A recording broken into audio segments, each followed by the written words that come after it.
కామారెడ్డి జిల్లా సోవూరు గ్రామ శివార్లోని Shaktinagar tea junction దగ్గర ఛత్రపతి శివాజీ విగ్రహాన్ని గుర్తు తెలియని వ్యక్తులు ధ్వంసం చేసి కాలువలో పడేశారు. ఘటనపై స్థానిక ఎమ్మెల్యే తోట లక్ష్మీకాంతారావు ఆగ్రహం వ్యక్తం చేశారు. ఘటనా స్థలానికి చేరుకొని ఆరా తీశారు. పోలీసు అధికారులకు ఫోన్ చేసి జరిగిన ఘటనపై వేగంగా విచారణ జరపాలన్నారు. ఇలాంటి ఘటనలు పునరావృతం కాకుండా దోషులపై కఠినమైన చర్యలు తీసుకోవాలని ఎమ్మెల్యే లక్ష్మీకాంతారావు కోరారు. కొన్ని రోజుల ముందు ఎవరో దుండగులో ముష్కరులో ఎవరో ఈ విగ్రహాన్ని ఇక్కడి నుంచి తొలగించి మరి కాలువలో పడేయడం జరిగింది. చాలా దురదృష్టకరమైనటువంటి విషయం. అయితే ఆ విషయం తెలవగానే నేను చాలా ఆందోళన చెందిన. ఇంకో విషయం చెప్తా ఉన్నా, మన మరాఠా సోదరులే కాదు, శివాజీ మహారాజ్ మనకందరికి మరాఠా సోదరులకు మాత్రమే కాదు, శివాజీ మహారాజ్ ప్రతి ఒక్క భారతీయుడికి అంతే ఆరాధ్యమైనటువంటి గొప్ప వ్యక్తి.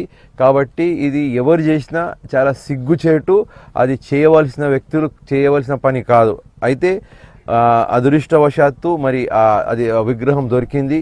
విగ్రహం దొరికి 19వ తారీఖు నాడు విగ్రహ ప్రతిష్ట చేయడం జరుగుతూ ఉన్నది. అయితే కొత్త విగ్రహాన్ని తీసుకొచ్చి ప్రతిష్ట చేయడం జరుగుతుంది. ఆ విగ్రహాన్ని ఖచ్చితంగా ఆ కార్యక్రమాన్ని పెద్ద ఎత్తున చేయాలని చెప్పేసి, ఆ కార్యక్రమం ఎంత పెద్ద ఎత్తున చేసినా దానికి నేను పూర్తిగా సహకరిస్తా. ఇది అందరి బాధ్యత. ఇది కేవలం మరాఠా సోదరుల బాధ్యత కాదు, ఇది ప్రతి ఒక్కరి బాధ్యత, నా బాధ్యత కూడా. కాబట్టి మీ పెద్ద ఎత్తున ఈ కార్యక్రమం చేద్దాం.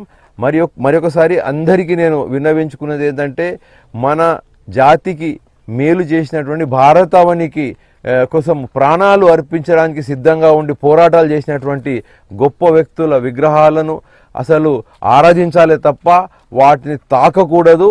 ఇక మీదట ఎట్లాంటి చర్యలు జరిగినా కూడా తీవ్రమైన చర్యలు తీసుకుంటాము. అయితే ఈ విగ్రహం విషయంలో ఈ విగ్రహాన్ని తొలగించి మన ఆ కాలువలో పడేయడం చేసినటువంటి వాళ్ళు దుండగులు ఎవరో వాళ్ళను ఖచ్చితంగా పట్టుకుంటాం. కఠినమైనటువంటి చర్యలు తీసుకుంటానని చెప్పేసి నేను మరొకసారి తెలియజేస్తున్నా. మీరందరూ కూడా 19వ తారీఖు నాడు మన ఈ ఉత్సవాల్లో పాల్గొని శివాజీ మహారాజ్ యొక్క రుణాన్ని మనం తీసుకోవాలని చెప్పేసి తెలియజేస్తున్నా.